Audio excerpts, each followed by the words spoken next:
Shalom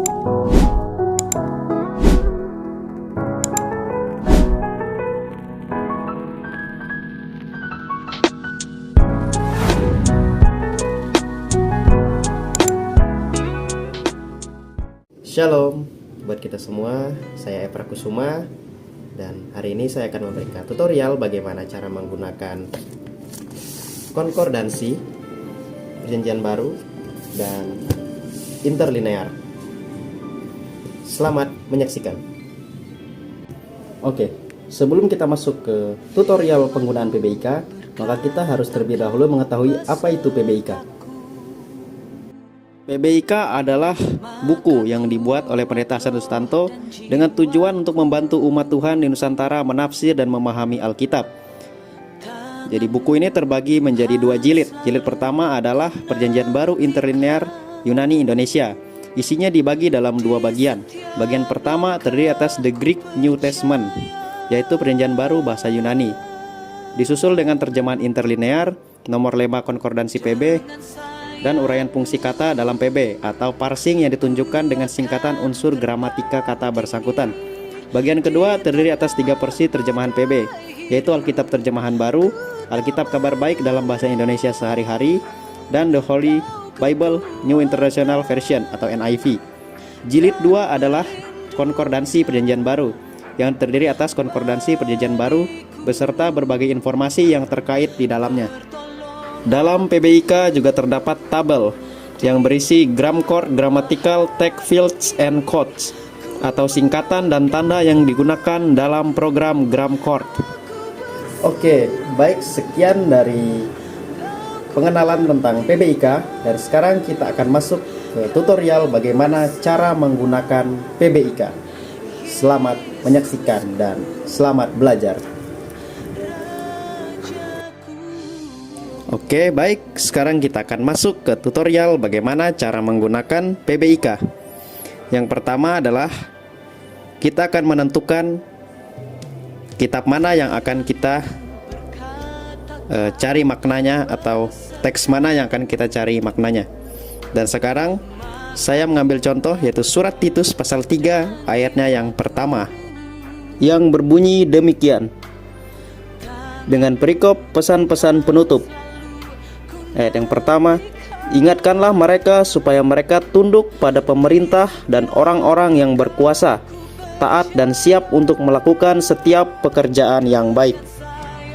Oke, seperti yang kita lihat bahwa bahasa Yunani memiliki urutan yang tidak beraturan, sehingga kita bisa melihat dari kata yang ada di bawahnya yang sudah diubah ke bahasa Indonesia, bahwa kata itu juga tidak berurutan seperti ayat yang sudah ada di Alkitab.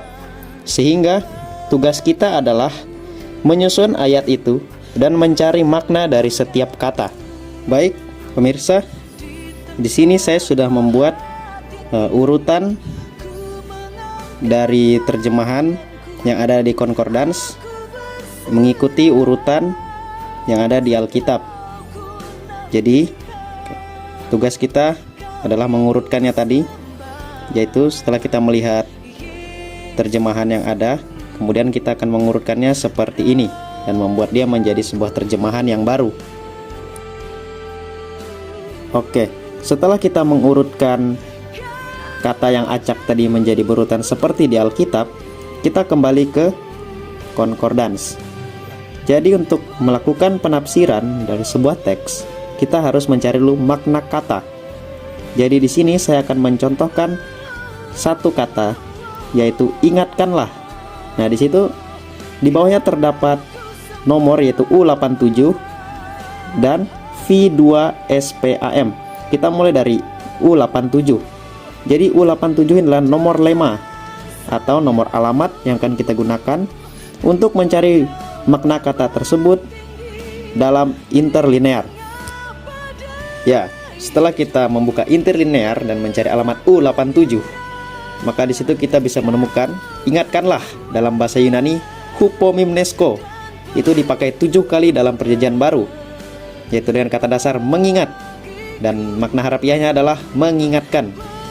Di sini juga dikatakan kata ini dipakai di dalam beberapa kitab di dalam Perjanjian Baru seperti Lukas, Yohanes, 2 Timotius, Titus, 2 Petrus, 3 Yohanes, dan Yudas.